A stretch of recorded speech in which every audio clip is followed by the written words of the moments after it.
선진국이라고 계속 우기는 거 아니야? 어? 미친놈들 아니야 진짜. 북한이 선진국이면 우리 집 화장지가 8만 내장경이야. 어? 북한이 선진국이면 그 저 죽은 바리가 공룡화석이고. 아이 썩을 놈들 진짜 어디서 개소리를. 자 그러면서요. 예. 그러면서 지금 막 제목에 여기 왜 손흥민이 있어? 손흥민 오늘 중요한 인물이니까 라스트야. 그런데 그럼 그 옆에 김수남은 누구야? 여러분 손흥민은 다 알죠? 그죠? 우리나라 국민들 중에서 지금 손흥민이 누군지 모르는 사람 거의 없어요. 그죠?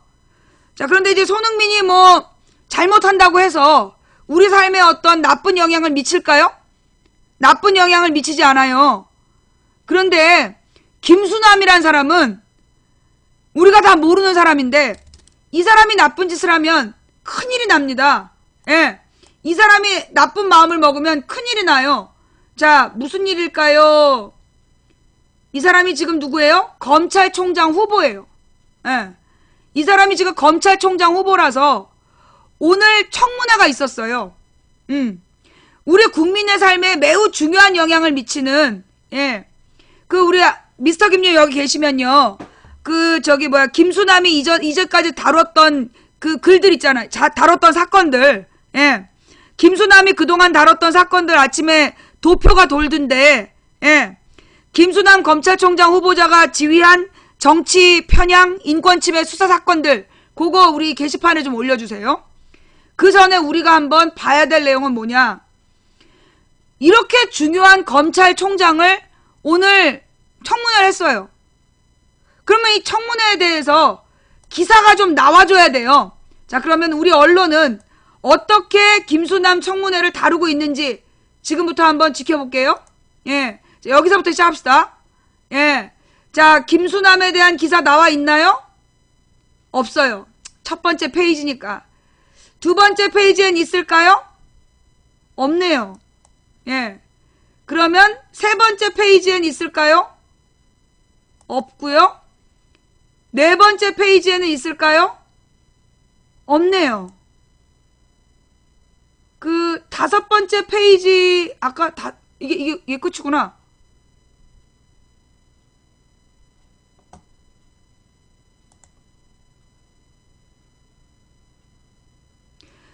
전국에서 가장 많은 네티즌이 바라보는 접속한다는 네이버에서 우리 국민의 삶에 밀접한 영향을 미치는 검찰총장을 뽑는데 그 청문회 결과에 대한 기사가 단 한 편도 올라와 있지 않아요. 이게 정상인 나라입니까? 이게 지금 정상인 언론이냐고. 이게 네이버를 계속 청와대에서 갈궜잖아. 새누리당이랑 김무성이랑 박근혜가 네이버를 계속 갈궜어. 그래서 이 지경이 난 거예요. 오늘의 핫이슈. 그럼 오늘의 핫이슈는 있을까요? 없네요. 예. 네티즌 와글와글에는요. 역시 없어요. 예. 그러니 지금 이 김수남이란 사람이 누군지 어떤 일을 했던 사람이고 어떤 사람이 지금 검찰총장을 하려는지 이게 왜 중요한가. 예. 우리 고발뉴스 볼게요. 자, 이 고발뉴스에서 표가 나와 있어.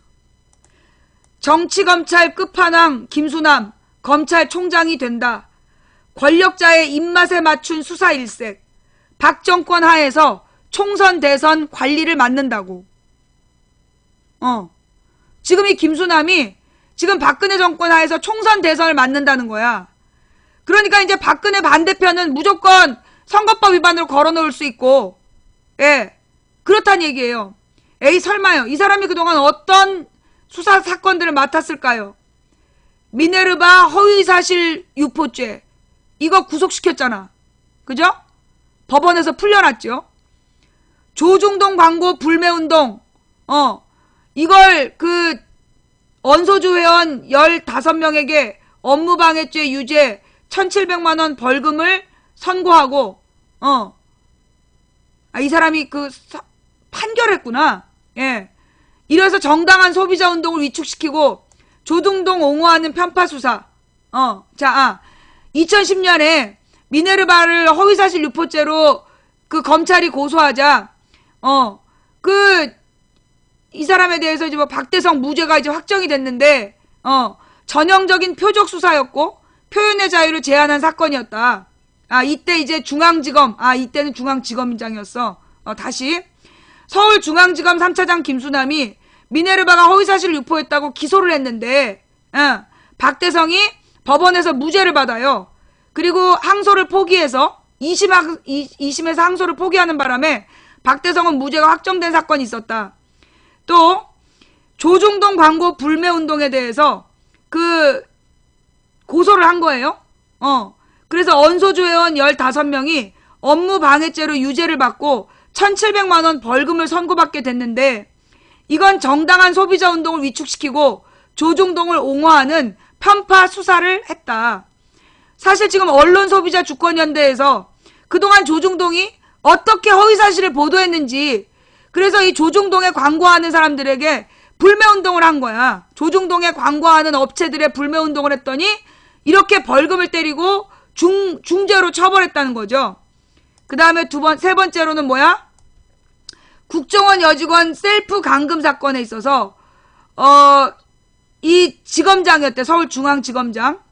공동 감금 혐의로 민주통합당 강기정 의원을 500만원에 문병호 이정걸 의원을 벌금 300만원으로 구형을 했나봐요. 예. 대선 개입 국정원 옹호 부정선거 은폐했던 사람. 그 다음에 남북 정상회담 회의록을 유출 무단 공개한 내용에 대해서는 새누리당 정문원 의원 벌금 1,000만원, 김무성 의원 권영세 주중대사, 남재준 전 국정원장은 무혐의. 정문원만 친박이 아니라고 벌금 1,000만원 주고 김무성, 권영세 그리고 남재준은 무혐의 처리했던 사람이야. 김무성 국정원장에 대한 검찰의 면죄부였다. 그 다음에 다섯 번째, 정윤회 국정 개입 문건 유출 사건. 조웅천 청와대 간부죠. 무죄 나오고 박관천 징역 7년, 한모경위는 징역 1년이 때려지게 됐는데요. 박근혜 대통령이 찌라시 수준이라며 검찰 수사 가이드를 제시했고 그에 따라서 처벌을 결정한 사람이다. 최동욱 검찰총장 사퇴 개인정보 불법 조회. 조희재 서초구청 공무원 징역 8월, 국정원 직원 집행유예, 조오영 청와대 총무비서실장 행정관은 무죄. 비서관실 행정관 무죄. 그러니까 최동욱 검찰총장 사퇴와 관련해서 개인정보를 불법으로 조회한 사람들이 그 국정원 직원, 그 다음에 조오영 청와대 총무비서관실 행정관, 그 다음에 서초구청 공무원, 이렇게 3명이었는데 그 서초구청 공무원만 징역 8개월 때리고 진짜 핵심 윗대가리 박근혜 측근은 무죄를 줬다는 얘기죠. 민정수석실은 아예 수사도 하지 않은 전형적인 꼬리 자르기. 그 다음에 산케이 가토 지국장 박근혜 대통령 명예훼손 사건. 가토 지국장을 출국 금지시키고 현재는 해제됐고 재판 진행 중이다. 언론의 자유를 위축시키는 과잉 수사. 이 사람이 지금 이런 짓을 했던 사람이 박근혜 검찰총장으로 지금 청문회를 하고 있어요. 그런데 기사가 하나도 없는 거야.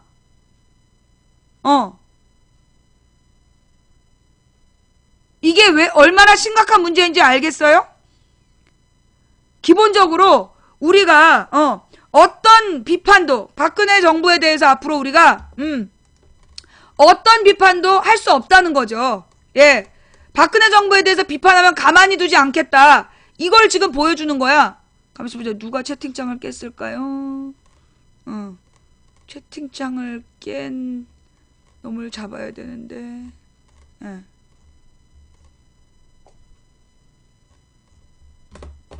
아이씨.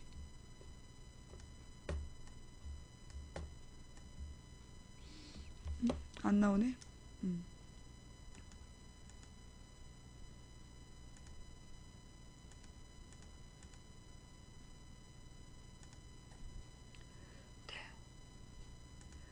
그런데 어떻게 우리나라 언론이 일제히 보도를 안 해? 그런데 손흥민이 무슨 연애한다며? 손흥민이 얼굴도 모르는 누군가하고 연애한다는 거는 아침부터 핫이슈야. 아니, 신체 건강한 축구선수가 연애할 수도 있지. 그 연애할 때마다 그렇게 뉴스를 다루고, 아니 뭐 지금 손흥민이가 유부녀랑 연애해? 어? 손흥민이 뭐 유부녀랑 연애해요? 아니면 남자랑 연애하나? 그게 뭐 그렇게 중요한 뉴스라고 아침부터 그걸 띄우면서 지랄 연병을 하면서 실제로 우리의 국민의 삶에 중요한 영향을 미치는 검찰총장 청문회는 언급을 안 해. 뭔 상관이냐고? 손흥민이 음모론. 네가 모르면 음모론이라는 편견을 버려. 자, 꼭 이런 얘기하면 음모론이라고 떠드는 벌레들이 있어요. 벗들이 있어. 자, 그러면 이런 걸 뭐라 그래요? 전문 용어로 뭐라 그러죠? 3S 정책. 예. 그래, 여기서 손흥민이 왜 나온 건데 설명했잖아. 스피커가 없어? 지금 스피커가 없어? 손흥민이 연애한다고 그 기사를 왜 써대냐고.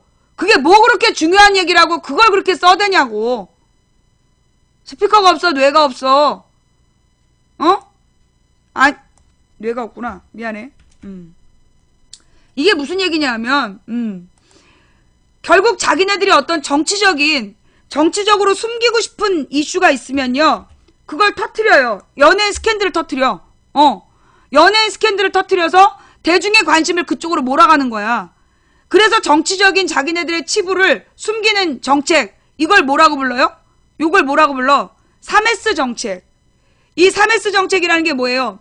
성적인 부분, 그 다음에 스포츠, 그러니까 성적인 부분, 그 다음에 스포츠, 그리고 스크린, 시각적인 효과, 요 세 가지로 국민의 눈과 귀를, 국민의 눈을 딴 데로 돌려서 중요한 문제를 못 보게 하는 정책, 3S 정책.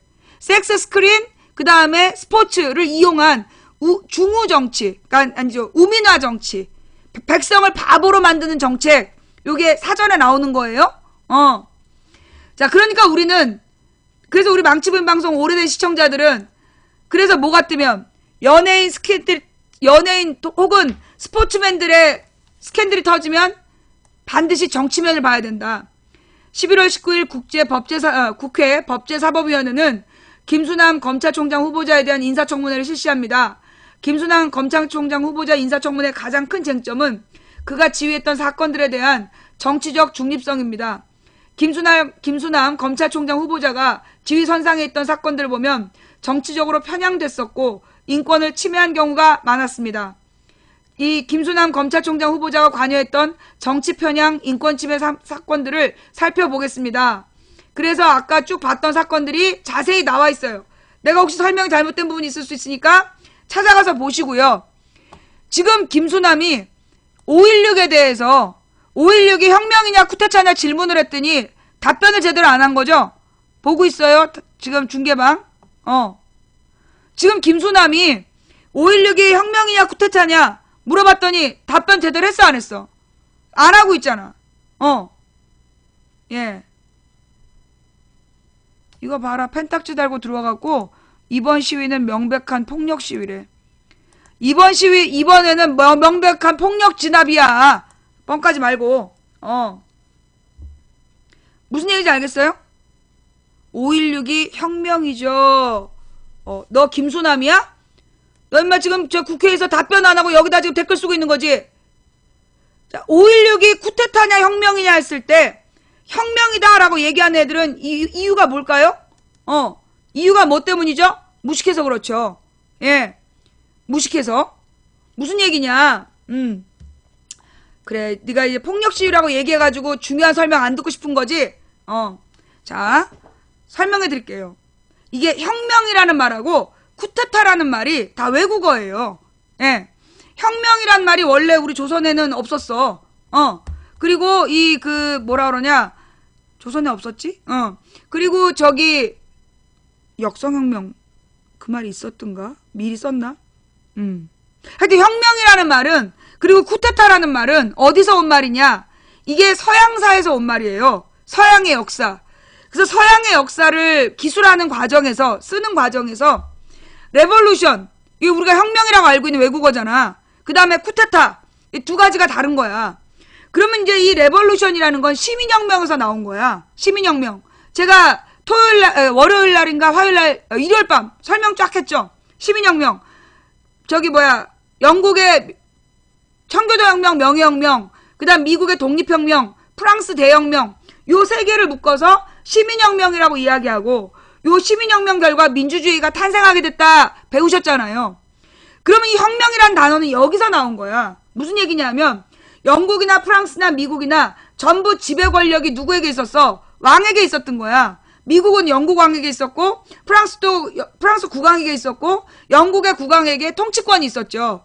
그런데 밑에 있는 평민들이 혁명을 일으켜서 국왕의 권력을 뺏은 거야. 국왕의 통치권을 뺏어서 의회가 갖게 된 거야. 그럴 때 뭐라고 불러요? 혁명이라고 부르는 거예요.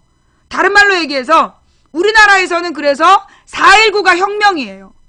4.19는 이승만이 잘못된 통치권을 행사하고 있을 때 국민들이 들고 일어나서 그 이승만을 쫓아냈잖아요. 그래서 혁명의 조건이 역사적으로 어떤 게 혁명이다 할 때는 그 평민들이, 그러니까 피지배계급이 들고 일어나서 권력자를 내몰고 새로운 권력을 형성하면 그걸 혁명이라고 부르는 거야. 그러면 결국 그 4.19는 혁명이고, 그러면 5.16은 뭐냐? 이 쿠데타라는 개념이 어디서 나온 말이냐면 프랑스 말이에요. 프랑스 말. 그럼 프랑스 말은 뭐냐? 프랑스의 쿠데타라는 게 누구 때 나왔냐? 나폴레옹 때 나와. 이제 이게 프랑스에서 혁명이 일어나고, 그 다음에 이제 국민의회가 만들어지고, 국민공회가 만들어지고 막 이러면서 의회 정치가 시작이 됐는데, 거기서 급진주의하고 보수주의가 막 대립을 하면서 정치적으로 안정이 안 돼 있었던 상황이 와. 그때 이 나폴레옹이 군인이었는데, 장교였는데 얘가 쿠데타를 일으켜서 군사 정변을 일으키는 거야. 군사 반란을 일으켜가지고 그 당시에 지배 권력을 무찌르고 지가 정권을 차지해. 그래서 황제가 되는 거야. 그게 나폴레옹의 쿠데타예요.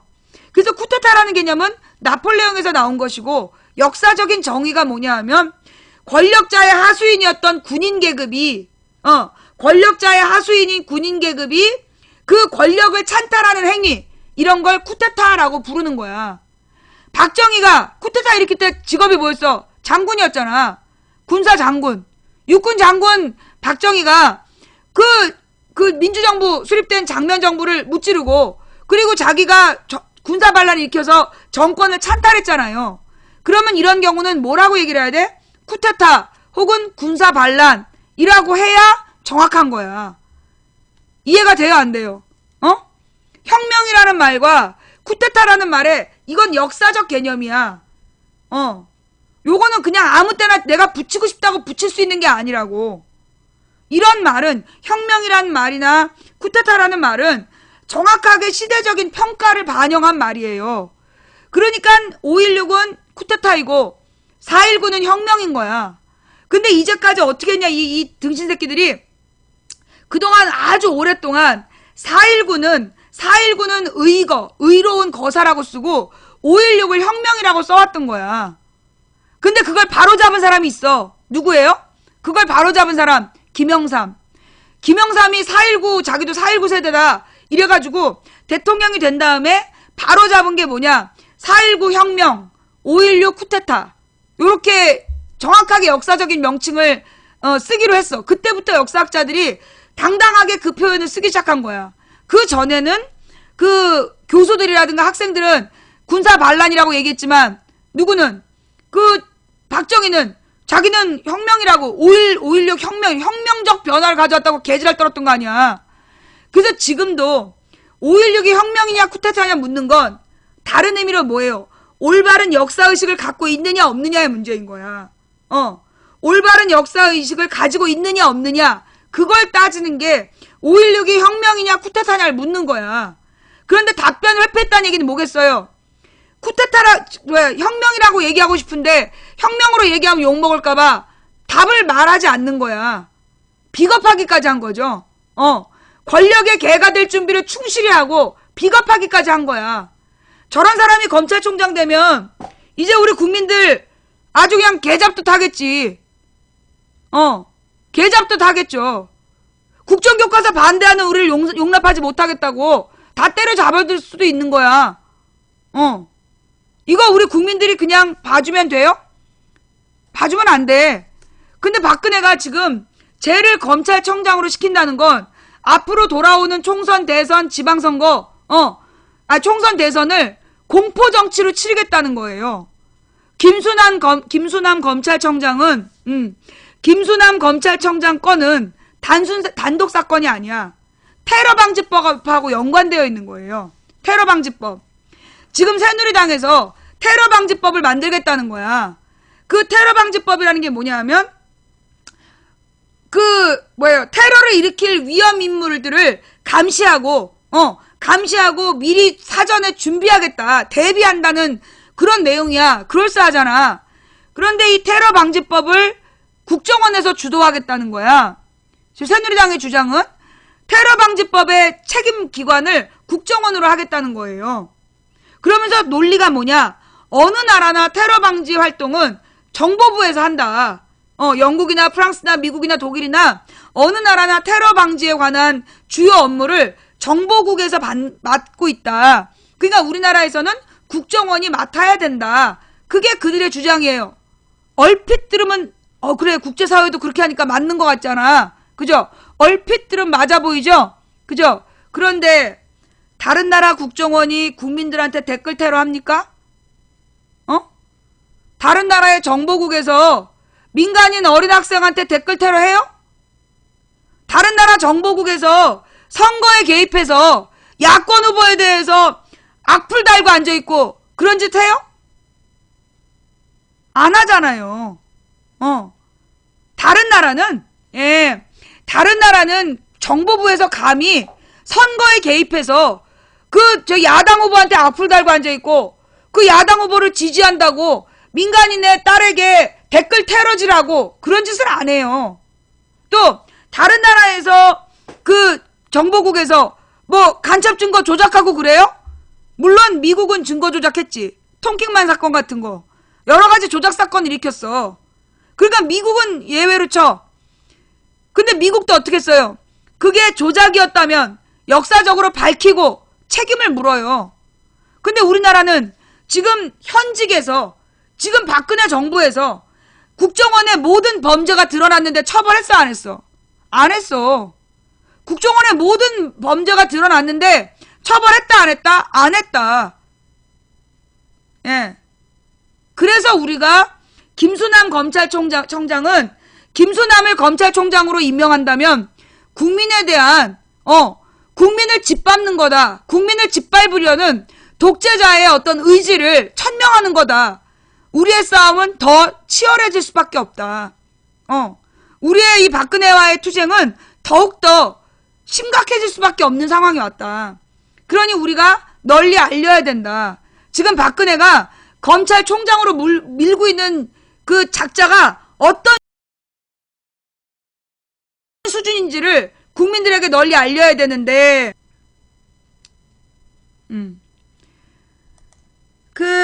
국민들에게 이걸 알려주면 어떨까요? 쫄겠죠?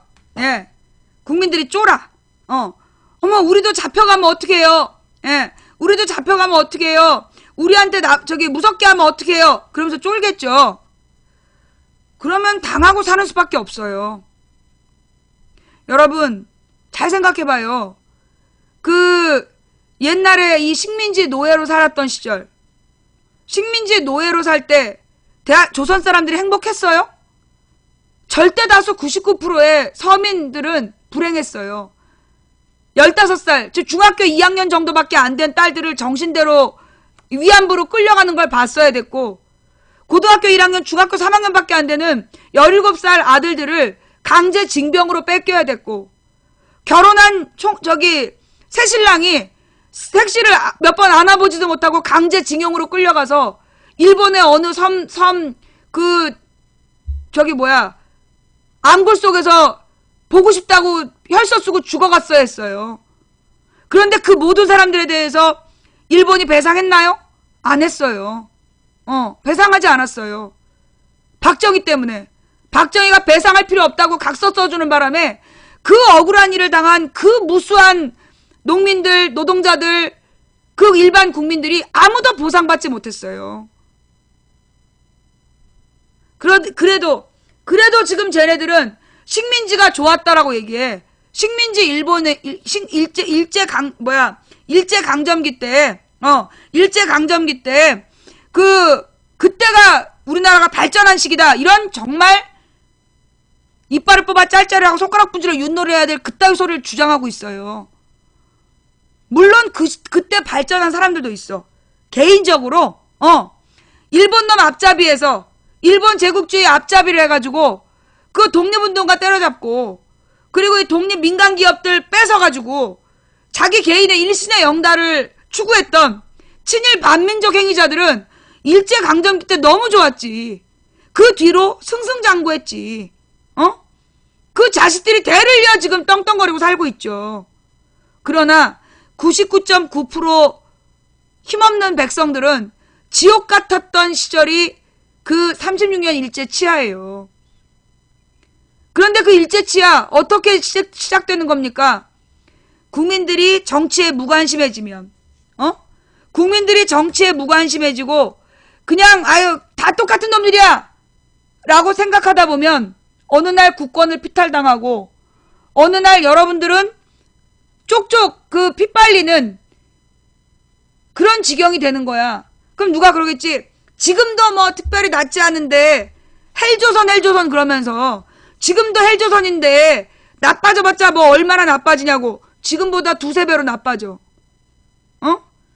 조선이 얼마나 살기 어려웠으면 진주빌라를 비롯해서 밀란이 끊이지 않았겠냐. 그런데 그 힘들었던 조선보다 식민지 시대는 10배, 20배 더 나빠졌어. 쌀을 생산해서 거의 대부분을 수탈당해야 됐고, 아까도 얘기했듯이 어린 아들, 딸들이 위안부로 징병으로 끌려갔어야 했고, 새신랑이 강제 징용을 끌려갔어야 했고, 그들에 대해서 정부는 전혀 책임져주지 않았던, 나라를 뺏기는 게 순식간이에요. 정신을 우리가 똑바로 차려야 돼요. 그럴 수도 있지? 그러다가 그 꼴하지 나는 거예요. 그 협조하면, 놈들에게 협조하면 나아지지 않을까요? 협조해서 써먹은 다음에 그들은 어떻게 합니까? 토사구팽. 쓸모없어지면 버려요. 바로 희생자로 죽여버리는 거야. 불의한 권력에 빌붙어서 일신의 영달을 추구하고 그래도 나는 친일파가 될래요. 그래서 내 자식이 대대로 잘 살았으면 좋겠어요. 그건 당신들 생각이지. 그렇게 될 것 같아? 당신 대대로 잘 살게 해줄 것 같아? 성완종 몰라? 성완종이 누구야? 이명박한테 충성하고 박근혜한테 충성하고 그랬던 사람이야. 반기문한테 충성하고 이명박, 박근혜, 반기문한테 충성하면서 권력에 줄을 대서 어떻게든 자기 자식들 잘 살아보게 하겠다고 결국 자살했어. 자기네들이 불리해지니까 희생자를 삼은 거 아니야. 배운 거 없고 배경 없는 사람이라고. 아주 껍데기까지 다 벗겨먹고 무슨 행사 있을 때마다 그 사람 돈으로 다 행사 치르고 그래서 그 사람이 내가 왜 그래놓고 나중에 이 박근혜가 친이계라고 성완종을 잡겠다 그러니까 내가 왜 친이 세력이냐. 나 친박이다. 그러면서 억울해하면서 기자회견하고 근데 그 기자회견 언론에서 치러주지도 않았어. 그래서 이 경향신문에다가 인터뷰하고 그 길로 가서 목매달고 죽어버린 거야. 그래서 그 억울한 죽음은 진실이 밝혀졌나? 그 사람이 돈을 대고 뒤를 봐줬던 8명 제대로 수사 받았나? 수사 안 받았어. 다 흐지부지 됐잖아. 권력의 실세들은 그 사람 하나 제거하고 지금도 떵떵거리고 살아. 우린 지금 눈 뜨고 불의한 역사를 보고 있는 거야. 불의한 권력이 어떤 짓을 하는지 보고 있는 거라고. 그래서 우리에게 필요한 건 뭐예요? 올바른, 제대로 진짜 올바른 정신이야. 진짜 올바른 역사관이야. 이런 말이 있죠.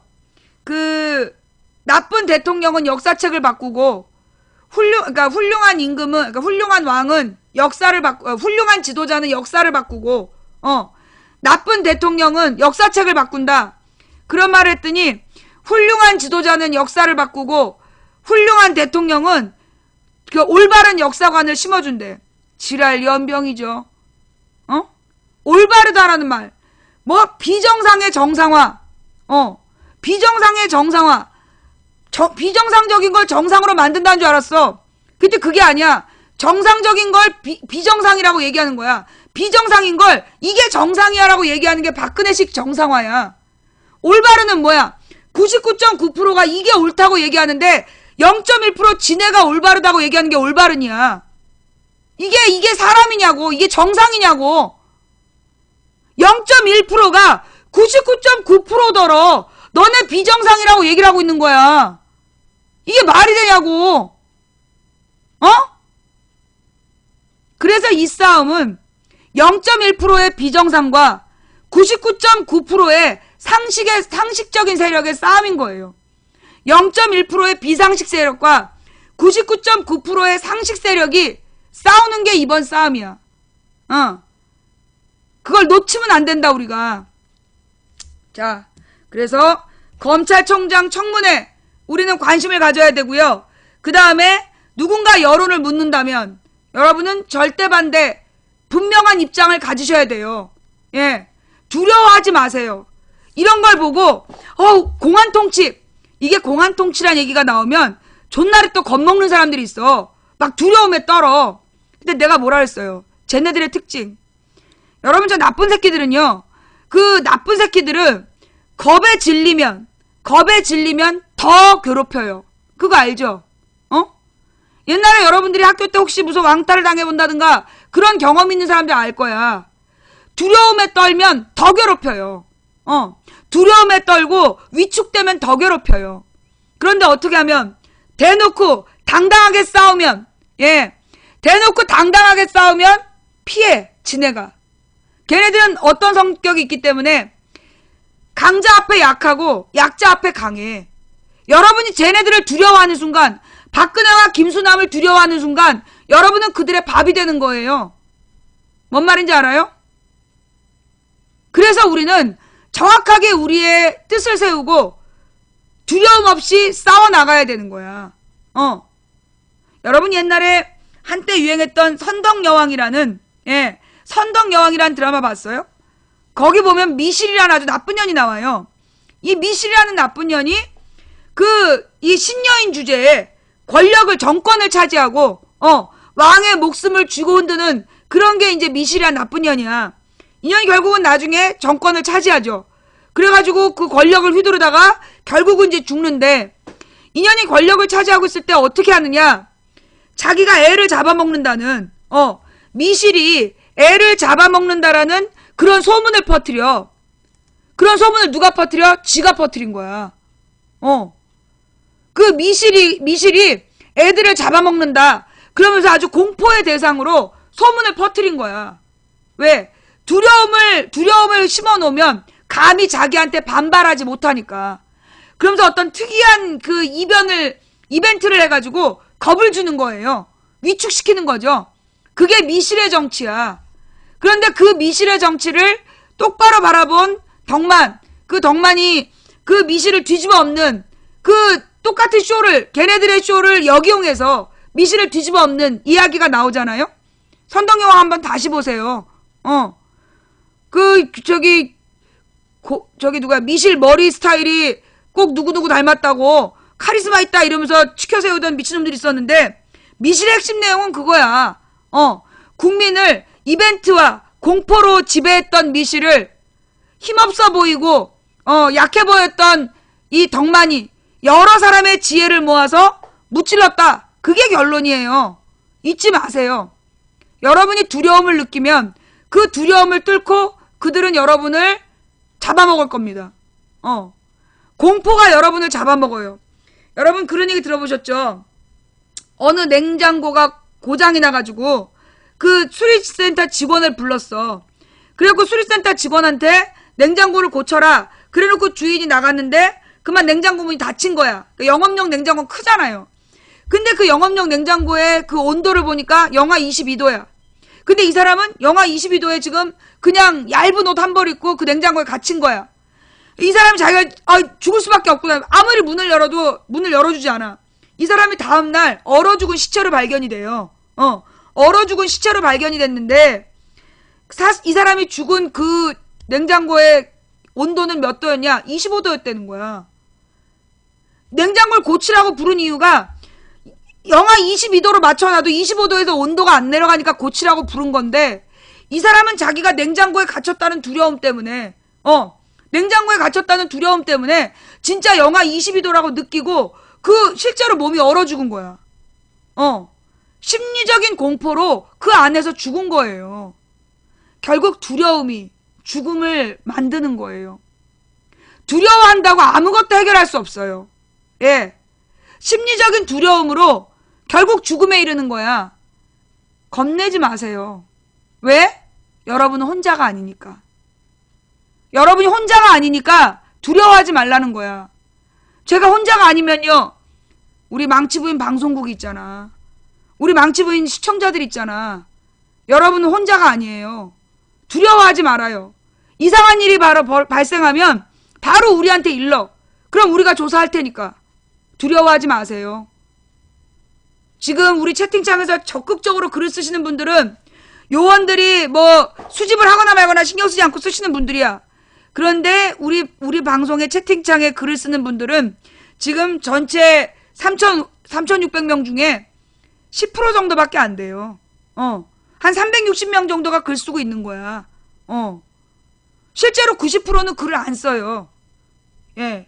망치부인 방송을 팟캐스트로 매일 2만 명인가 다운을 받는다며.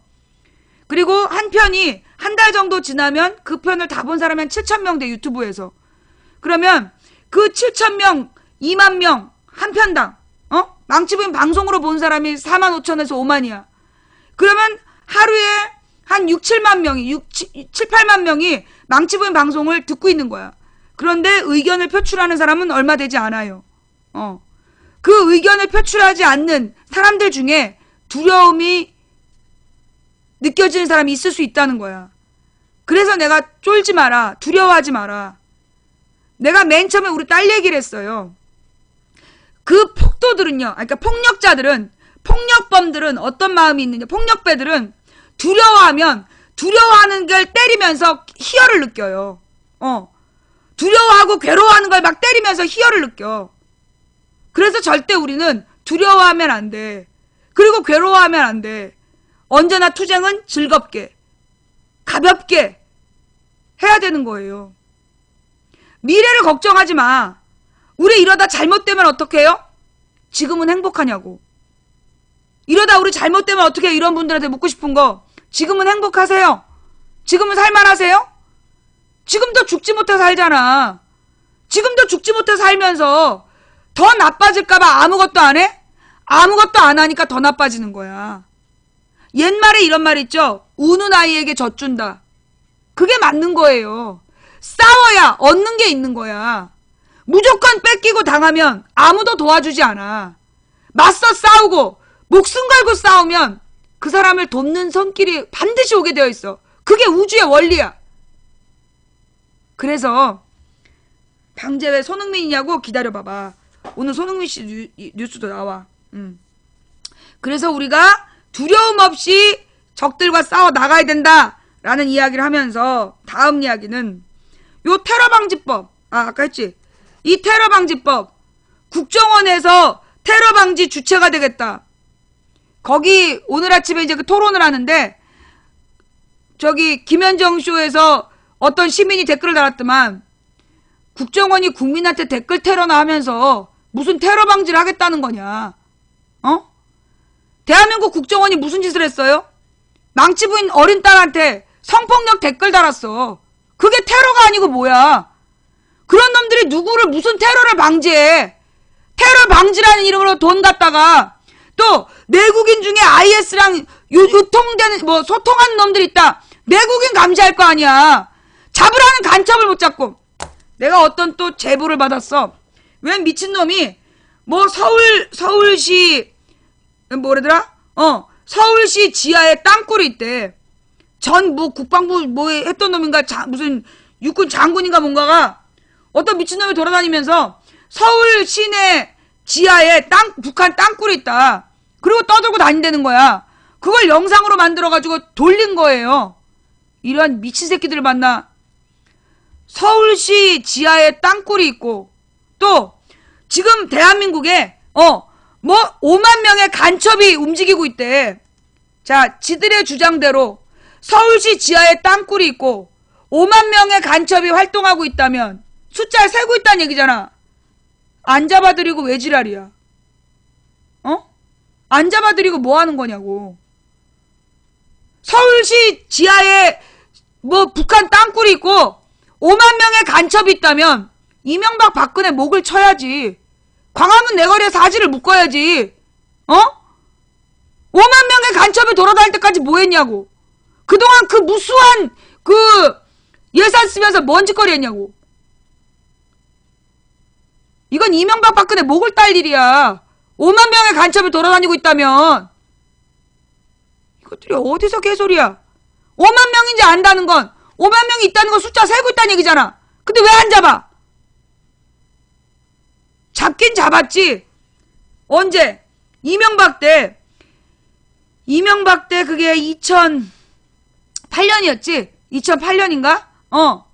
미녀 여간첩 군 수뇌부와 내연의 관계 맺고 국가기밀 빼돌려 난리가 났었어. 그래가지고 그 미모의 여간첩 사진을 보자고 막 그러니까 사진이 떴어. 네티즌들이 댓글을 달았지. 미녀라며. 그러자 다음에 이제 뭐 어떤 네티즌이 그 여자의 싸이를 털었다. 그러면서 싸이에서 결혼사진, 뽀사망창한 결혼사진을 딱 공개했어. 그러니까 그 밑에 네티즌이 또 댓글을 달았어.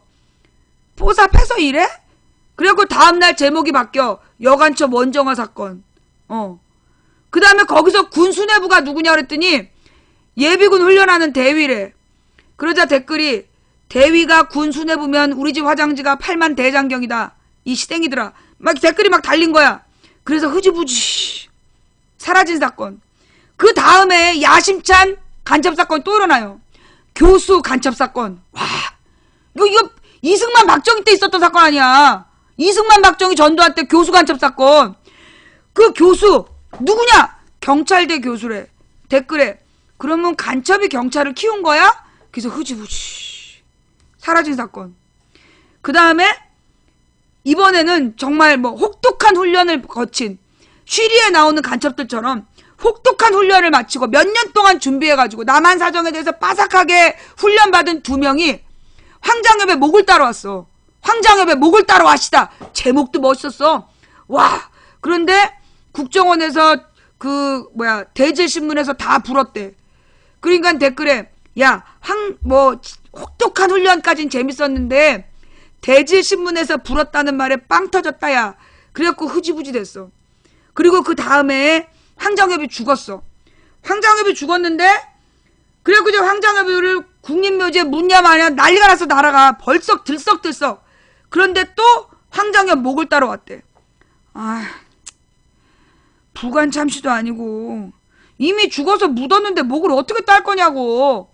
설사 어리버리한 간첩이 황장엽 목을 따라 하시다 그랬어도 국정원에서 적당히 어떻게 이게 마사지를 해가지고 월남한 요인을 암살하러 하시다 이렇게 좀 고쳤어야지. 죽어 파묻은 다음에 황장엽 목을 따라 하시다 그러면 어떡하라고.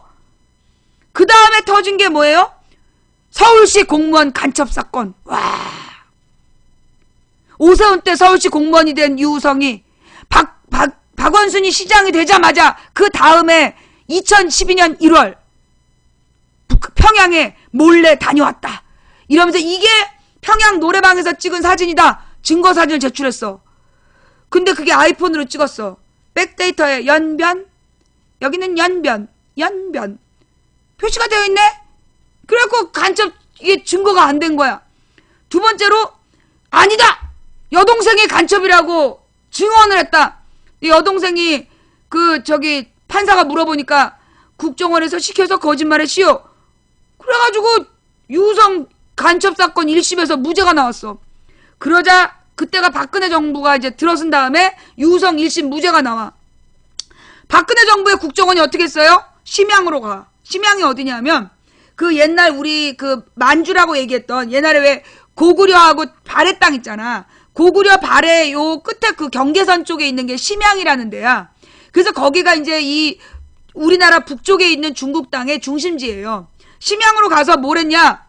유우성이 진짜 평양 갔다 왔다라는 증거를 조작한 거야. 중국 공문서를 3장을 위조를 해가지고 우리 정부로 보내고 그걸 검찰이 당당하게 낸 거야. 그런데 그걸 보고 유우성 변호사가 중국에다가 질문을 한 거야. 야, 지금 우리나라 검찰이 이런 공문서를 냈는데 이거 진짜니? 그리고 중국에다 물어봤어. 중국에서 아니다라는 공문을 보내온 거야, 변호사한테.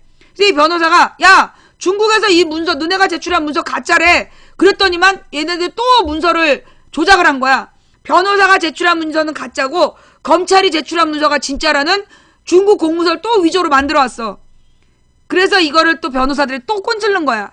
야, 이거 가짜라고 지금 우리 한국 검찰이 그러는데 진짜니? 그리고 물어본 거야. 그러자 이번엔 중국에서 어떤 놈이 공문서 위조했냐고. 중대범죄니까 범인을 인도하라. 그래갖고 외교 문제가 터진 거야. 그래서 결국 14년 1월에 그 유우성이 간첩이 아니라는 게 무죄 판결 2심 또 나와. 3심에서 최종 간첩죄 무죄 나왔어. 간첩 증거 조작하고 있는 국정원에서 무슨 테러 방지법을 맡아. 왜? 아무나 왜? 망치 부인이 말로 테러했다. 망치 부인 집에다 뭐 막 심어놓고 간첩이라고 또 테러범이라고 증거 조작하게? 차라리 3살짜리 애한테 돌쟁이 애한테 권총을 맡기는 게 낫지. 니들한테 어떻게 테러 방지법을 맡겨? 돈 1,000억으로 얼마나 많은 또 댓글 요원을 사가지고 죄 없는 민주시민을 테러리스트라고 또 덮어 씌우려고 이승만 때 박정희 때 전두환 때 그렇게 고문하고 죽이더니 또 민주시민들을 테러범으로 몰아서 잡아넣게? 지랄하고 앉아있어. 자, 그 다음 지금 말이에요. 오늘 이 검찰총장 청문회를 하는 날, 그리고 무엇보다 지네들이 그 폭력 시위라고 주장했는데 안 먹히고 과격 시위다, 과격 진압이다, 과격 진압이란 여론이 더 나온 날 뿌린 이 연예인 스캔들 2개야. 손흥민 열애설, 그 다음에 누구니? 누구지? 유승준의 소송. 이 소송 이길 수가 없대요. 유승준의 소송이 이길 수가 없는 소송이야. 왜 했을까? 이슈를 만드는 거죠. 어떤 이슈? 옛날에는요, 유승준에 대해서 비난하는 여론이 우세했어요. 그런데 이번에는 너무 가혹하다, 이런 여론을 만들고 있어. 왜? 왜 그럴까? 망치 부인이 우리가 중요한 내용을 알아냈잖아. 우리 망치 부인 막 시청자들과 이 언론에서 중요한 얘기를 알아냈어. 뭔데? 이명박 5년 동안에 17,000명이 국적을 포기해서 유승준처럼 군대 안 간 게 17,000명. 그 다음에 박근혜 정부 3년하고 이명박 2년을 따로 떼서 계산하면 16,000명이 16,000명이 국적을 포기해서 군역을 면제받은 새끼들이 16,000명이야. 부잣집 자식 새끼들은 다 그렇게 군역을 면제받았다는 거야. 그래서 우리가 주장하는 게 뭐예요? 이런 새끼들은 유승준처럼 모두 입국 거부시켜라. 입국 금지시켜라. 이 새끼들 마음대로 왔다 갔다 해요. 지금 10년 동안 합치면 수만 명이 병역을 포기했는데 아무렇지도 않게 우리나라에 왔다 갔다 해요. 이런 새끼들은 입국을 금지시켜야 될 거 아니야. 그래서 평생 동안 못 들어오게 하는 건 너무 가혹하다. 그런 여론을 만들려는 거야. 지네 고위공직자 자식 새끼들이 그렇게 국적을 포기해서 군역을 면제받았는데 면제부를 주려고. 유승준을 이용해서 그 면제부 주려고 저 지랄하는 거예요. 어떻게 해야 된다? 어떤 새끼든지 국적을 포기해서 병역을 면제받은 새끼는 평생 한반도에 발을 못 들이게 해야 돼. 근데 이제까지 이놈들이 어떻게 된 줄 아세요? 국적을 포기했던 놈들이요, 38인가가 넘으면 다시 국적을 회복한대요. 왜냐하면 군대 갈 수 있는 나이가 37가지인가 밖에 군대를 못 가기 때문에, 그래서 군대를 가야 하는 나이를 딱 지나서 국적을 회복한다는 거야. 이유가 뭐냐 하면, 외국에서는 번 만큼 세금을 내잖아. 근데 우리나라는 부자들일수록 세금을 안 내잖아. 그래서 한국으로 들어오려고 국적을 회복한대. 세금 안 내려고. 다른 나라는 악착같이 세금을 걷는데 우리나라는 가난한 사람한테만 세금 걷고 부자들한테 세금을 안 걷잖아. 그래서 지금 세금 혜택 받으려고 들어오려는 거야. 이 쳐죽일 놈 새끼들이. 여러분 알고 계셔야 돼요. 혹시 무슨 여론조사를 묻거든, 유승준의 그런 문제로 여론조사를 묻거든, 여러분 뭐라고 얘기해야 돼요? 유승준처럼 병역을 기피한 놈들은 평생 입국을 금지시켜야 된다. 유승준처럼 국적을 포기해서 병역을 면제받은 새끼들은 평생 우리나라 못 밟게 해야 된다. 입국 금지시켜야 된다. 그 얘기를 분명히 하셔야 되는 거예요. 그냥 반대만 외우지 말고 유승준만 반대하면 안 돼. 같은 놈들, 국적 포기로 병역을 면제받은 새끼들은 평생 한반도에 발을 못 디디게 모두 입국 금지시켜야 된다. 분명히 하셔야 돼요. 예. 그 다음, 그래서 나 오늘 이것 때문에 또 김현정에서 또 나왔어, 뉴스에. 김현정 씨가 또 읽어줬어. 자, 그러면 뭐 이 손흥민 씨는 갑자기 왜 손흥민이 나왔냐? 나는 손흥민 씨가 뭐 열애를 한다면 찬성이에요. 왜냐? 이게 그 히딩크가 말이에요. 우리나라는 축구를 할 때, 우리나라에서 옛날에 이제 그 이전의 축구 선수들은 월드컵을 할 때 부인들을 못 만나게 했어.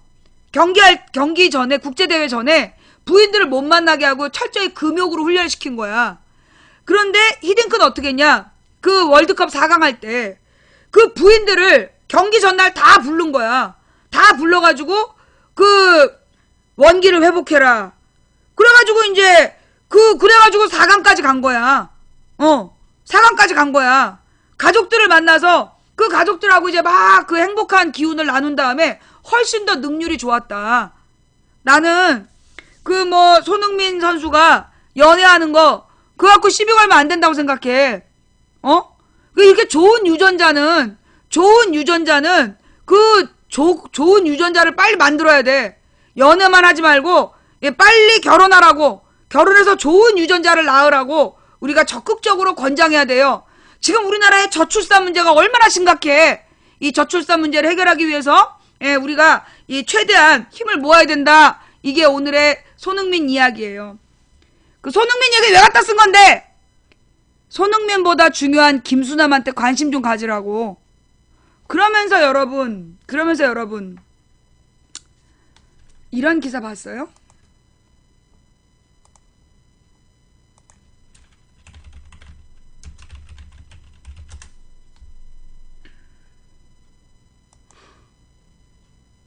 심장이 약하신 분들은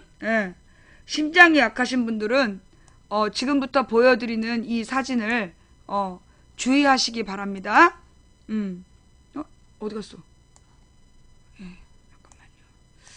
야, 이 미디어 오늘 기사를 보기가 참 어려워요. 삼성전자 부회장의 국민연금은 얼마일까요? 월급만 20억 원인데. 이재용 삼성전자 부회장의 자산은 지난해 12월 기준으로 6조 8,900억 원에 이릅니다. 자, 여러분의 재산의 몇 배인지 계산해봐봐. 이 부회장은 국민연금을 얼마 내고 있을까요? 여러분, 국민연금의 기준이 뭐예요? 재산과 소득이잖아요? 이재용 부회장은 삼성전자에서 받는 연봉이 126억 9,600원에 이릅니다. 2013년 건강보험료 산정 기준으로 볼 때. 그리고 주식 배당금이 120억 원에 이르는 것으로 추산되고요. 2014년 기준. 다른 금융소득을 빼고도 얼추 월 수입이 20억 원 이상입니다. 현재 국민연금 구조로 2060년에 기금이 소진됩니다. 그나마 2047년에 소진될 걸 급여율 60%에서 40%로 낮추면서 연장된 겁니다. 기금 고갈 문제를 해결하려면 더 내거나 덜 받거나 하는 수밖에 없습니다. 그런데 다른 방법도 있습니다. 뭐냐 하면, 자, 하여튼 이재용 부회장의 자산은, 자, 여기서 우리 또 요원들이 막 또 설치니까, 예. 이재용 삼성전자 부회장의 자산은 지난해 12월 기준 6조 8,900억 원. 이 부회장은 국민연금을 얼마 내고 있을까요? 자, 심장이 약한 여러분들 조심하시고요.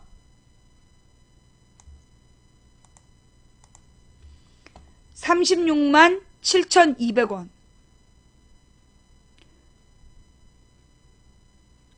월 소득이 20억인 이재용이 내고 있는 국민연금이 36만 7,200원. 여러분은 얼마를 버시고 얼마를 내고 계십니까? 여러분은 얼마를 버시고 얼마를 내고 계십니까? 기가 막히죠? 기가 막히죠? 이재용 부회장은 삼성전자에서 받는 연봉이 126억 9,600원. 그 다음 주식 배당금이 120억 원 내외. 다른 금융소득 빼고 얼추 월수입 20억. 월급이 200만 원인 김땡땡은 18만 원을 냅니다. 월급이 300만 원인 박땡땡은 27만 원을 냅니다. 그런데 월급이 20억 원이 넘는 이재용은 37만 원도 채 안 되는 돈을 냅니다. 이유가 뭘까요? 국민연금 소득 월 상한액이, 소득 월액 상한이 408만 원으로 묶여있기 때문입니다. 408만 원인 사람이나 1000만 원인 사람이나 100억 원인 사람이나 모두 37만 원만 내면 되는 구조입니다. 나 이거 처음 알았어요. 예. 408만 원 받는 사람이나 100억 원을 버는 사람이나 37만 원만 내면 되는 구조래요. 현재 국민연금 구조로는 2060년에 기금이 소진됩니다. 그나마 2047년에 소진될 걸 급여율 60%에서 40%로 낮추면서 연장된 겁니다. 기금 고갈 문제를 해결하려면 더 내거나 덜 받거나 하는 수밖에 없습니다. 그런데 다른 방법도 있습니다. 소득 월액 상한을 높이면 됩니다. 이재용 부회장 같은 사람들이 더 많이 내게 만들면 기금이 늘어나겠지요. 월급 408만 원이 넘는 사람이 233만 986명이나 됩니다. 전체 국민연금 가입자의 14.1%가 됩니다.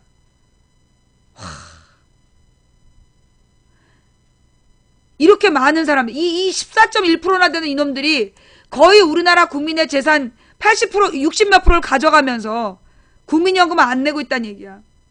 이 사람들은 소득이 아무리 많아도 월 37만 원만 내면 됩니다. 국민연금에 물어봤습니다. 소득 상한을 높이면 기금을 더 많이 쌓을 수 있지 않을까요? 그러자 만약 소득 상한이 없다면 월 20억 원을 버는 이재용 부회장은 1억 8천만 원을 내야 합니다. 지금은 37만 원만 내지만 소득 상한이 1억 원까지만 늘어도 900만 원으로 늘겠지요. 국민연금의 답은 이렇습니다. 국민연금은 부자들도 내는 것보다 많이 가져가는 구조라서 부자들이 더 많이 내면 기금 고갈 속도가 더 빨라지게 됩니다. 다시 물어봤습니다. 왠지 이 말 맞는 것 같잖아, 그치? 부자들도 낸 돈보다 더 많이 가져가니까 부자들이 더 많이 내면 기금의 고갈 속도가 더 빨라진다는 거예요. 다시 물어봤습니다. 부자들에게 더 많이 돌려줄 필요가 있나요? 부자들은 더 많이 내고 더 적게 가져도록 하면 안 되나요? 당연하죠. 이러면 되는 거예요. 예. 그러자 그렇게 할 수 있으면 좋겠지만 부자들이 국민연금 납부 거부 운동을 하겠죠. 아무리 부자라고 해도 엄청나게 반발할 테니까요. 종합부동산세 때 기억 안 나세요? 표 떨어지기 때문에 정치권에서 손을 댈 수가 없습니다. 사실 건강보험도 마찬가지입니다. 최대 468만 원이 넘지 않습니다. 연봉이 100억이든 1000억이든 말이지요. 국민연금의 수익비는 내는 돈 대비 나중에 받는 돈의 비율이 평균 1.8배, 저소득계층은 최대 4.2배까지도 받는데 놀랍게도 소득 상한 구간인 이재용 부회장도 1.4배나 됩니다. 수익 비율이 이건희한테 408만 원 받고 아니 37만원 받고 1.4배로 준다는 거야. 국민연금은 복지세금이 아니라 노후 재테크로 잘못 인식돼 있어서 부자들도 낸 것보다 더 많이 돌려받는 걸 당연하게 생각하고 있죠. 사실 국민연금은 복지세금이라는 거죠.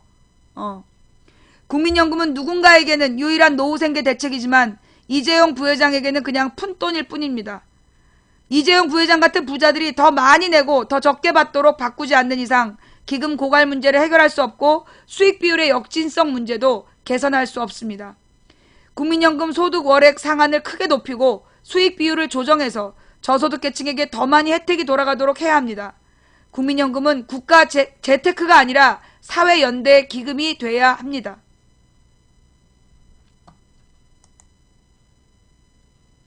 기가 막히죠? 예.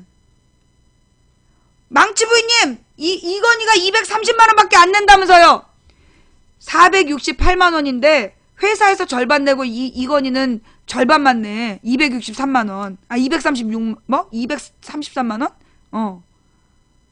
기가 막히죠? 기가 막히죠? 이 그러니까 연소득이 1000만원인 자영업자가 건강보험료 24만원을 내요. 연소득 1000만원인 자영업자가 건강보험료 24만원 내는데 연소득 1000억이 넘는 이건희가 230만원 내면 안 되잖아요? 10배가 안 돼. 10배가 안 돼. 468만원의 절반이니까 234만원을 내는 거야. 이건희가. 240만원을 안 내.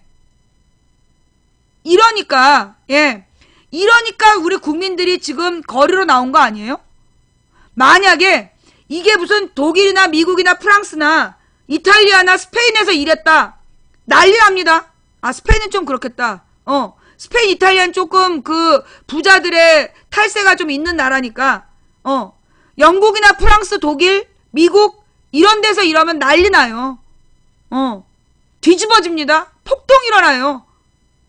우리 국민들이 그나마 착해서 고작 버스 당긴 게 다야. 밧줄로 땡기고 죽도록 물대포 맞았어. 그러면서 폭력 시위라고 욕먹고. 지금 우리 노동자들은요 죽지 못해 살아요. 하루에 12시간 교대 노동을 하는 거야. 근데 12시간 동안 쉴 시간이 없는 거야. 그런 막노동을 하고 받는 월급이 200만 원이야. 12시간 풀로 뛰고 200만 원 받으면 많이 받는 거야. 180만 원 받는 사람들이 많아. 12시간 일하고 200만 원 받아가지고 어떻게 결혼해서 애를 낳고 키우냐고. 집을 무슨 돈으로 사? 그러면 그 노동자한테 그렇게 돈 주는 회사들은 가난한 회사일까요? 그런 회사의 매출이 1조 가까이 매출이 된다든가? 몇 천억의 매출을 내는 회사에서 임금을 그렇게 주는 거야. 왜? 매출이 그만큼 많아도 이유는 전부 누구만 가져가? 대기업이 가져가니까. 오로지 꼭대기에 있는 대기업이 쪽쪽 빨아서 지들이 다 먹어버리기 때문에 하청업체 노동자들은 노동 착취를 당하면서 월급을 제대로 못 받는 거예요. 그래서 가계부채가 날로 늘어나는 거야. 자식들은 대학교 등록금을 부모가 대주지 못하니까 1년 내내 아르바이트해서 반학기 등록금 내고 나머지 반학기는 대출을 받아. 그래서 그렇게 대학을 졸업하면 어떻게 돼요? 대출금 있다고 취직이 안 돼. 정말 씨발이야. 공무원 시험에 목숨을 걸었는데 몇천 대 1이야. 그나마 뽑지도 않아. 서울대생이 구급 공무원 시험 본대잖아. 남들보다 싸지 않은 등록금. 지방사립대라고 싸냐? 더 비싸. 그 비싼 등록금 내고 졸업했는데 취업이 안 돼. 졸업할 때 이미 신용불량자야. 대출이 너무 많아서. 소득은 없는데 대출이 많으면 신용불량자예요. 그래서 취업이 안 되는 거야. 편의점에서 아르바이트 하면서 내가 잘못해서 내가 모자라서 그러는구나. 그런데 부모들은 너가 대학까지 졸업했는데 왜 취직을 못하냐? 왜 돈을 못 벌어오냐? 옛날에 내 친구들은 대학교 졸업하면 돈도 많이 벌어두는데 너는 뭐하냐? 이러니까 이 자식들이 집에 가는 길에 연탄불 피고 죽어버리는 거야. 청년들은 청년들대로 자살 유혹에 내몰리고, 노동자들은 노동자대로 그 돈 200만 원 받고 12시간 일하는데 언제 잘릴지 몰라. 지금 정부에서 쉬운 해고법 통과시키겠대. 해고를 쉽게 할 수 있는 법을 통과시키겠대. 그나마 200만 원 받고 12시간 일하는 것도 언제 잘릴지 몰라서 너 그럼 180만 원 받고 일할래? 싫다 소리를 못 하는 거야. 그렇게 월급이 낮아지는 거야. 농민들은 세상에, 여러분, 내가요 200ml 우유를 요즘에 얼마 하는지 누가 물어봐가지고 찾아봤어. 200ml 우유에 얼마예요? 200ml 우유 한 팩에 얼마예요, 여러분? 얼마예요?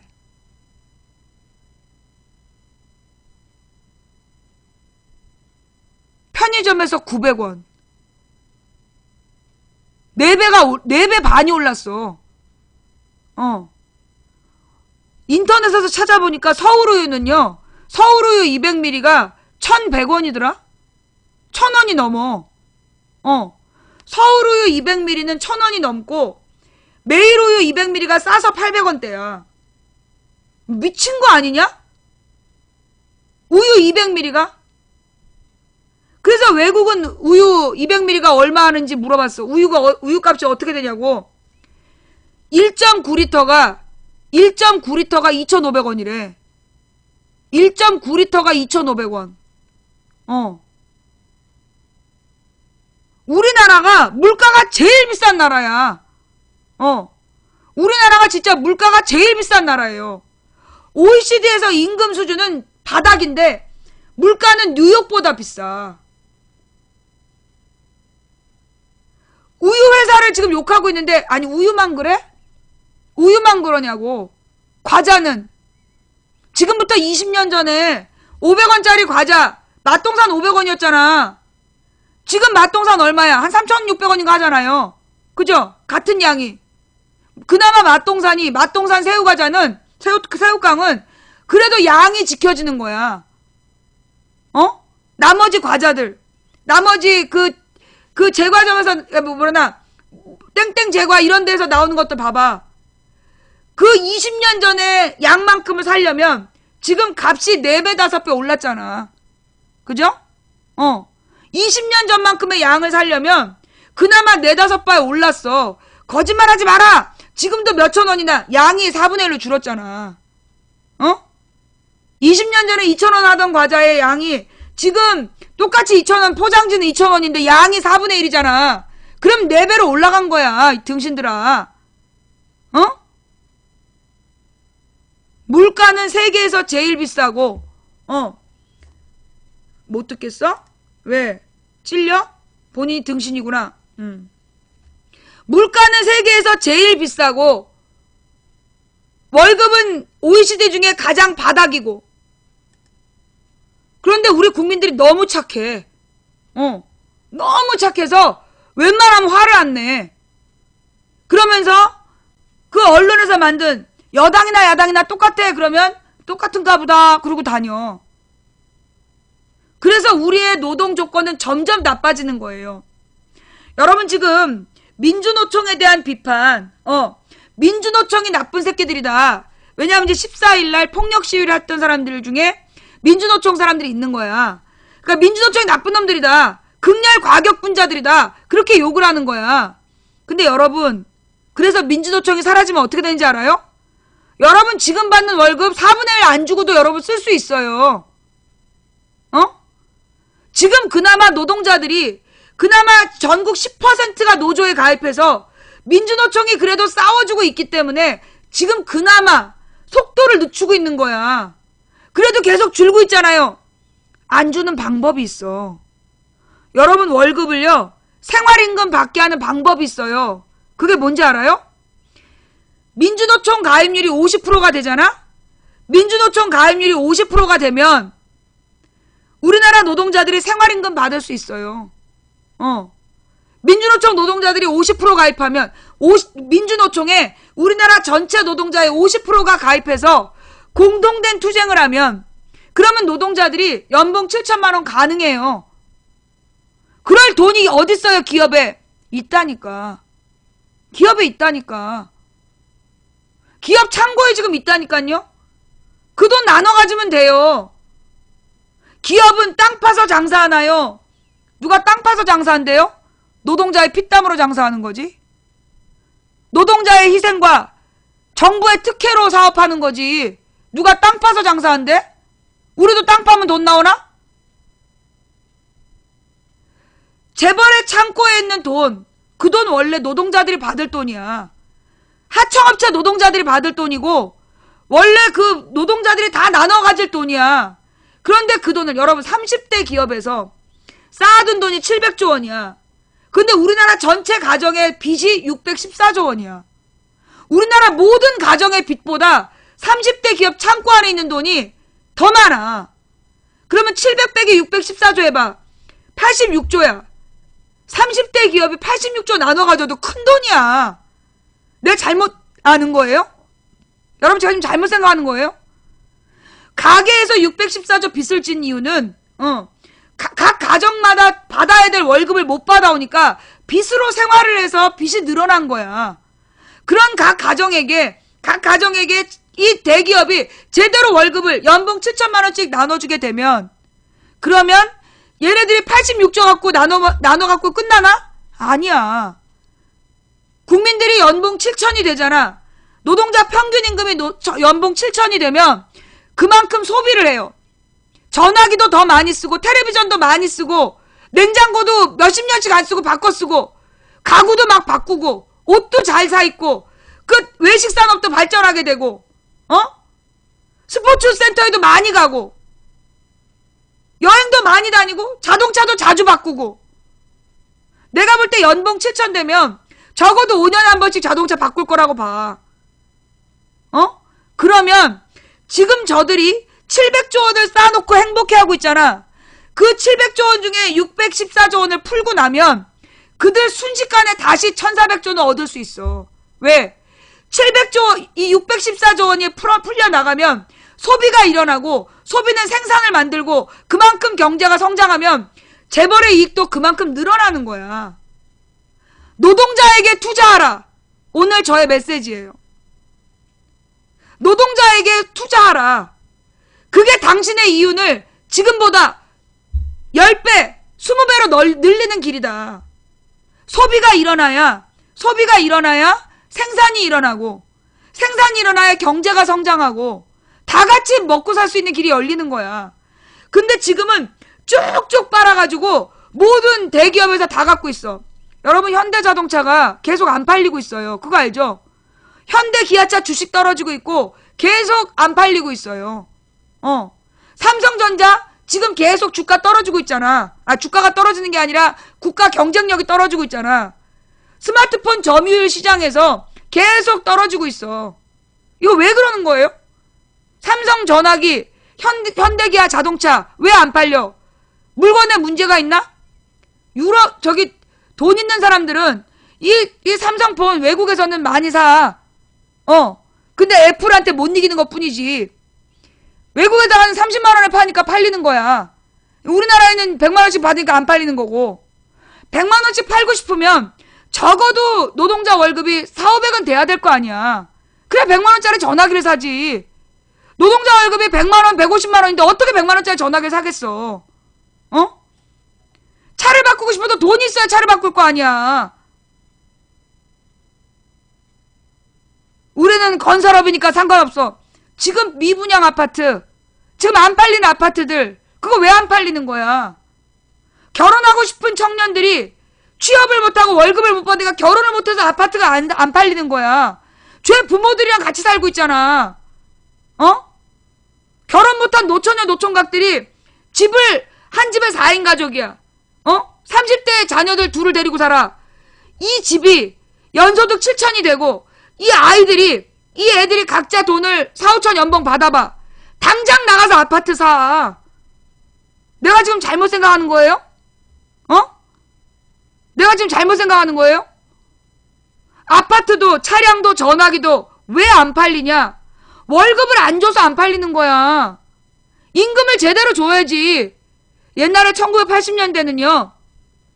1980년대는 아빠 혼자 벌어서 그 돈으로 자식들 4명씩 5명씩 먹여 살렸어요. 그때는 아버지 혼자 번 돈으로 4-5명의, 그러니까 가족들 6명이 먹고 살만 했으니까. 왜? 물가를 반영한 월급이었으니까. 지금은 현재 우리의 물가를 반영하지 못하는 월급을 주고 있기 때문에 다 같이 폭망하고 있는 거야. 헬조선 웃기지 말라고 그래. 해피조선으로 만들 수 있어. 어떻게 하면 돼? 대기업이 세금을 내든 아니면 복지 혜택을 내든 저 창고에 있는 700조 원을 가져야 될 사람에게 돌려주면 되는 거야. 이건 자격 없는 무자격자에게 주라는 게 아니라 받아야 될 사람에게 돌려주면 되는 거야. 그걸 안 돌려주고 지네 창고에 싸고 있기 때문에 그래서 우리가 모두 이 지경이 되어 있는 거예요. 제 생각이 잘못되어 있나요? 이게 빨갱이래요. 북한 가래요. 북한 그래요? 북한이 그런 나라예요? 재벌들의 돈 뺏어가지고 그 제대로 임금 주는 그런 나라예요? 왜 북한을 가래? 이게 왜 북한 종북 세력이야? 북한이 그런 나라야? 이런 간첩 새끼들을 만나. 너네 대남 공작 조직, 대남 국민들한테 북한은 꿈의 나라 낙원이라고, 지상 낙원이라고 지금 홍보하고 있는 거지. 이런 썩을 놈들을 만나. 그럼 이게 어느 나라인데 이런 빨갱이냐나. 이게 영국, 프랑스, 독일. 너희들이 볼 때는 선진국이 아니지. 너희들이 생각하는 선진국은 북한밖에 없잖아. 북한만 선진국이지만 그 다른 나라 사람들은 영국, 프랑스, 독일 이런 나라를 선진국이라고 불러. 미국도 그렇고. 그런 선진국들에서 지금 노동자들의 최저임금을 적어도 15,000원 이상으로 올려주자. 최저 시급을 15,000원 이상으로 올려주자. 우리나라 3배로 올려주자는 얘기야. 지금 우리나라 월급 200만 원 받는 사람들 600만 원 받아야 된다는 얘기야. 그러면 어떻게 되는데요? 기업이 망하나요? 아니. 기업이 더 많이 장사가 되지. 안 팔리는 이유가 뭐야? 살 돈이 없어져잖아. 선진국들이 지금 최저시급 올려야 된다. 부자들한테 세금을 더 많이 걷어서 복지 혜택을 늘려야 된다. 이거 왜 그러는 건데? 그래야 나라 경쟁력이 살기 때문이에요. 소득이 늘면 물가도 올라요. 그래요. 우리 소득이 늘어서 물가 좀 올라봤으면 좋겠어요. 지금은 소득은 안 놀고 물가만 오르잖아요. 얘네들이 하는 말이 뭐냐 하면 소득이 늘면 물가가 오른대. 야, 그럼 우리 소득이 줄었으면 물가가 내려야지. 20년 전보다 월급이 절반이 됐으면 물가가 절반이 돼야지 왜 4배가 돼. 뻥까지 말자고. 월급이 올라가면 물가가 올라간다고? 이거 왜 이러실까? 국민이 등신으로 보이시나? 그러면 그동안 월급이 절반이 됐는데 물가는 왜 4배로 올랐어? 어디서 지금 이게 개구라야? 닭구라? 어디서 이런 닭구라를 치고 있어? 월급이 오르면 물론 물가 인상할 수 있습니다. 그러나 그러면 월급이 또 오르면 돼요. 이제까지 국민의 월급은 똑같거나 내려갔어. 20년 동안. 물가는 4배로 튀었어. 그래서 나라가 망한 거야. 임금이 오르면 물가가 올라? 임금이 내렸으니까 물가도 내려야지 그럼. 안 그래? 자, 여러분, 우리 14일 날 우리가 왜 거리로 나갔는지 기억하시는 분? 우리는 3가지를 얘기했어요. 그 비폭력, 폭력 막 물타기 한 새끼들한테 말려가지고 우리가 지금 한 4일 동안 우리가 왜 나갔는지 까먹고 있었어요. 다시 한번 정리합시다. 우리가 14일에 13만 명이 서울로 모였던 이유가 뭐였죠? 국정교과서 반대. 2번째가 뭐였죠? 세월호 진상규명. 3번째가 뭐였죠? 민생파탄주범 박근혜 퇴진 요구. 그죠? 경찰 폭행하려고요? 폭행당한 경찰 데려와 봐봐. 어디서 경찰 폭행 개구라야? 민생파탄이라는 게 뭐야? 노동계약. 노동계약 농민파탄. 노동법을 나쁘게 바꾸고 농민들의 삶을 파탄시키는 쌀 관세 폐지. 미국에서 쌀 수입. 이런 것들을 다 섞어서 뭐라 그래? 민생 파탄. 우리가 외쳤던 세 가지. 국정교과서 반대, 세월호 진상규명, 민생 파탄 책임자, 박근혜는 퇴진하라. 요 세 가지가 우리 요구였어요. 그동안에 막 이 폭력 시위 논란을 일으켜가지고 이 새끼들이 우리의 일관된 주장을 물타기를 막 했던 거야. 그런데 그렇게 물타기를 했음에도 불구하고 지금 국민 여론은 어떻게 가고 있어요? 폭력 시위라는 주장보다 과잉 진압, 강경 진압이라는 여론이 더 높아. 이 여론조사가 누구를 대상으로 한 거냐? 야권 별로 안 좋아하는 사람들 대상으로 했는데 그렇게 나온 거야. 그러니까 국민 여론 전체를 본다면 적어도 강경 진압이라는 여론이 60% 정도 나온다는 얘기예요. 박원순 비판 50 몇 프로, 박원순 찬성이 30 몇 프로인 사람들한테 조사한 내용이야. 강경 진압이다 40%, 폭력 시위다 38%. 그러니 박원순을 지지하는 사람들이 60% 되는 대상으로 조사를 해봐. 그러면 폭력 시위란 주장보다 강경 진압에 대한 비판이 훨씬 더 많이 나올 거예요. 그래서 여론조사는 한 군데서 한 걸 믿으면 안 되는 거야. 결국 쟤네들이 밀린 거예요. 쟤네들이 폭력 시위 주장을 막 펼쳤는데 왜 그 시위대더러 파이프를 준비했냐, 죽창을 준비했냐. 그런데 알고 보니까 다 경찰이 준비했어. 그 다음에 막 줄을 당겼다고 그랬는데 알고 보니까 경찰도 땡겼어. 그 다음에 시위대가 부신 차량 앞 범퍼와 바퀴축이 날아갔다고 방송을 하루 종일 했다는데 알고 보니까 어떻게 됐어요? 그거 레카차가 부신 거야. 시민들한테 덮어 씌우고 시민들에게 거짓말하고 그게 지금 다 들통이 나고 있어요. 이제 우리는 다시 한번 전열을 가다듬고 돌아오는 12월 5일 그 다음에 뭐? 선진국에서는 폴리스 라인을 넘어오면 바로 팬다고? 그것도 개뻥인 게 들통이 났어. 뭐 시위하다가 시위대에게 경찰이 총을 쏘면 80~90%가 뭐 정당하다는 판정이 나온다. 이 씨발 알고 보니까 시위대가 아니라 그 용의자한테 총을 쏜 경우인데 80~90%는 용의자가 총을 갖고 있었던 경우야. 그런 경우에는 무죄가 나지만 총이 없는 시위대에게 용의자에게 총을 쏜 경우는 지금 미국 오바마 정부에서 해결해야 될 중심 과제로 다루고 있다는 거야. 어디서 이렇게 개뻥을 치면서 얘네들이 지금 왜 이럴까? 박근혜 정부가 지금 번번이 삽질하는 이유가 뭐냐 하면 박근혜 정부가 번번이 지금 삽질하고 자꾸만 지금 늪에 빠진 것처럼 나는 지금 박근혜 정부를 보면 늪에 빠진 것 같아요. 여러분 그런 생각 안 해봤어요? 늪이 뭐야? 빠져나오려고 그러면 점점 더 깊이 들어가는 게 늪이잖아. 지금 박근혜 정부가 계속 늪에 빠지고 있어. 점점 안 좋아지고 있어. 이유가 뭐냐? 박근혜 정부를 구성한 노인들이 문제야. 박근혜가 이쁘고 어리다라고 생각하는 그 노인들, 박근혜 오빠들이 문제라고.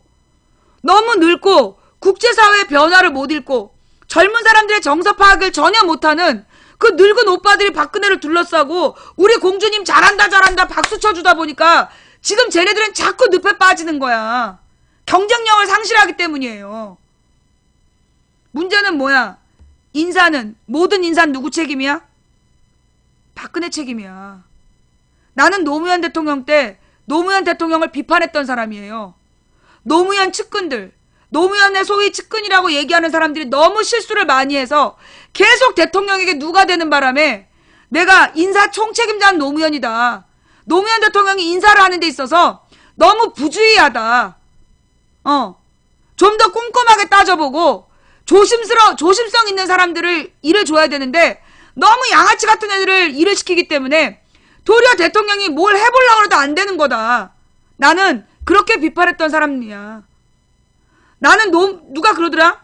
망치냐나 거짓말하지 마. 너는 이명박 박근혜는 까고 노무현 김대중은 무조건 추앙하잖아. 아니에요. 난 노무현 대통령 때 노무현을 비판하는 방송을 했어. 이명박 때 이명박을 비판하는 방송을 했고 박근혜 때 박근혜를 비판하는 방송을 했어. 물론 노무현 때 노무현을 비판하는 방송을 해서 내가 별풍선을 한 번도 환전을 못했어. 500개가 모여야 3만 원으로 환전이 되는데 그때는 한 번도 환전을 못 해봤어. 이명박 정부가 되고 2달 만에 내가 24만 원 환전을 했지. 박근혜가 그 다음에 문제는 이 노무현 때는 내가 아무리 방송을 열심히 해도 200명 보면 많이 보는 거였어. 근데 이명박이 대통령이 된 다음에 시청자가 600명 되더라. 그 다음에 1000명 되고 2000명 되고 3000명까지 늘어갔어. 박근혜가 대통령이 된 다음에 올해만 해도 내가 6000명 찍고 4600명 찍고 시청률 최대를 찍고 있어. 거기다 이명박 박근혜 들어선 다음에 와 별풍선 환전 수입도 꽤 늘었다 내가. 요즘에 이거 옛날에 내가 저기 이명박 초반까지만 해도 가회를 겸임했는데 이제는 우리 별풍선만 우리 시청자들이 후원해 준 걸로 그 소송비도 하고 만두값도 하면서 이렇게 살고 있어. 나는 언제나 어느 정권이나 똑같이 비판했어. 다만 동의하는 사람들이 좀 달라서 그렇지. 나는 아마 문재인이 대통령이 됐어도 문재인을 비판했을 거야. 왜? 내가 아이들에게 가르쳤던 사회교과서에 모든 언론은 정치 권력, 경제 권력을 비판하고 감시할 의무가 있다야. 권리가 아니라 의무야. 언론이라면 박근혜 권력, 이명박 권력을 비판하고 감시해야 될 의무가 있는 거야. 비판하지 않는다면 언론이 아니야. 그러면 민주주의 국가의 국민은 왜 그렇게 박근혜한테 욕을 하느냐? 나는 아까도 얘기했지만 이명박 박근혜한테 특별한 앙심이 없어. 사실 깊이 감사하고 있다니까. 내가 노무현 때는 방송에도 되게 개무시 당했는데 이명박 박근혜 시대의 망치 부인을 참 남들이 좋아해줘. 그 나는 참 개인적으로는 고마워한다니까. 안 미워해.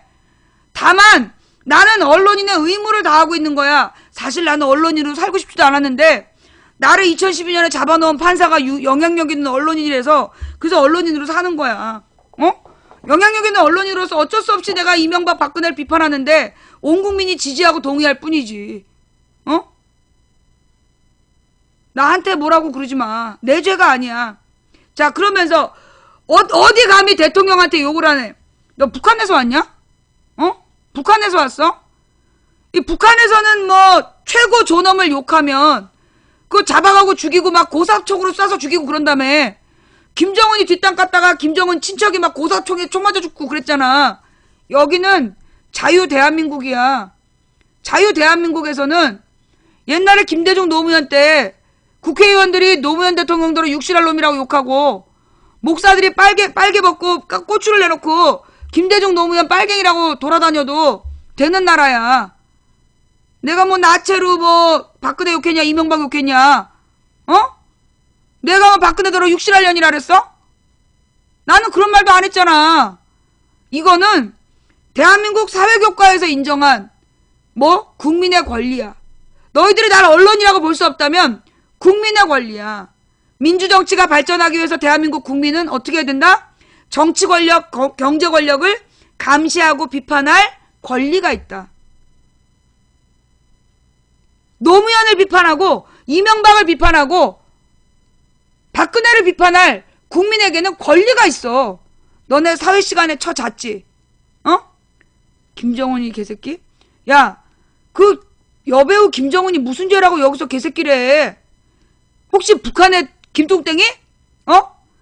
북한의 김통땡이 얘기하는 거야? 그러면 여기서 개새끼라고 쓰고 가서 박근혜한테 물어봐. 그 개새끼 아버지랑 만나서 무슨 얘기했냐고. 그 북한의 개새끼 김정은 만나가 김정은이 아버지랑 무슨 얘기했냐고. 박근혜가 갔다 와갖고 쓴 인터뷰 해보니까 뭐 김정일이가 각별한 대우를 해줬다는데 둘이 무슨 관계라서 그렇게 각별한 대우를 받았냐고. 개새끼 아버지한테 각별한 대우 받으니까 좋았냐고 꼭 물어봐. 그리고 다음부터는 닭새끼라고 불러. 여기 우리 방송 듣는 그 경공들이 얼마나 기분 나쁘겠냐? 우리 앞집게도 기분 나쁘고. 자. 어머! 언제 시간이 5시가 넘었어? 아유, 내가 오늘은 5시에 끝내려고 했는데, 예. 내가 요즘에 방송을 너무 오래 한다고 지겹다는 여론이 많아서, 예. 이 방송이 너무 길어지니까 길고 지루해요. 너무 힘들어요. 이래가지고, 내가 오늘은 빨리 방송을 끝내기로 했는데, 너무 늦었어요. 죄송합니다. 예. 나 20살 적에 오늘 방송 볼만 하셨나요? 누가요? 아쉬워요. 싫어요. 계속해주세요. 여러분, 우리 곰곰이 한번 기억해 볼까요? 걱정을 했지. 나 지난주에 그 눈을 감아도 11월 11일 빼빼로데이에 고상만 조사관 그 북콘서트 가가고 밤에 11시에 집에 왔어. 원래 내가 방송 끝나면 기절하는 사람인데 그 다음 피곤하고 막 그래서 임파선 염 있고 막 감 먹고 감기약 먹고 버텨갖고 토요일날 내가 한 서너 시간 갔다 오려고 그랬는데 그날 11시간 방송했어. 내가 배고프다 그러면 먹이면서 방송하고 허리 아프다 그러면 막 사람들 비키라 그러고 의자에 앉혀서 방송시키고 그냥 11시간 동안 방송했잖아. 그리고 난 내가 지금 일요일에 3시간 했지, 화요일 지금 수요일날 4시간씩 방송했는데 이 양심이 있으면 오늘 같은 날 망치부인님 하루쯤 쉬셔도 돼요. 이래야 되는 거 아니야? 맞아. 방송 접기 전에 오늘 내가 그 호남 정서 아니야 오늘 경상도 정서를 파악한다는데 까먹었구나. 예. 일단 호남 정서부터 그 저기 미안해요. 마무리 노래를 틀기 전에 그 저기 뭐야 호남에서 문재인 그 당 대표가 조선대에 가서 홀대 받았다. 그 문재인 당 대표가 조선대 가서 홀대 받았다라는 그런 제보 사진이 들어왔어요. 예, 증거 사진입니다. 예, 잘 보세요.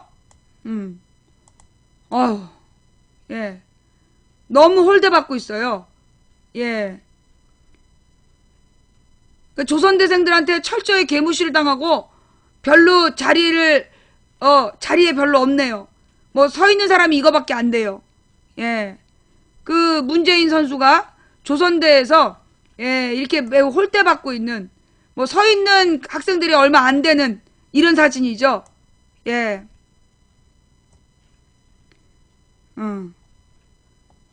이걸 보고 뭐 호남에서 문재인을 싫어한다고 호남에서 문재인을 싫어한다고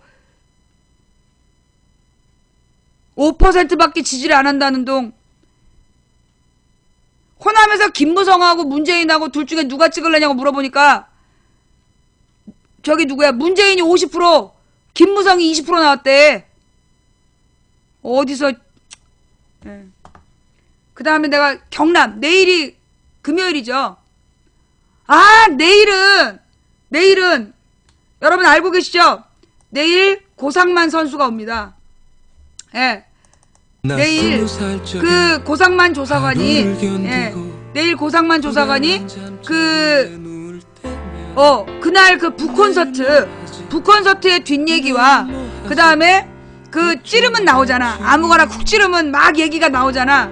그래서 간첩 이야기, 그동안 간첩 사건 이야기, 지금 공안 통치에 대한 위협을 하고 있는데요.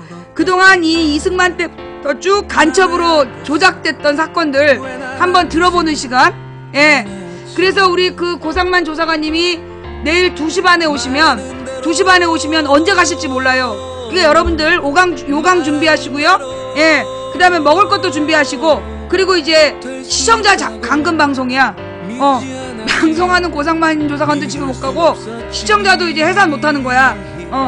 그래서 2시 반부터 고상만 조사관 방송이고요. 그 다음에 그러려면 제가 1시부터 2시 반까지 내일 1시에 시작해서 제가 1시간 반 동안 내일 혹시 여러분 있잖아 준비 좀 해주세요.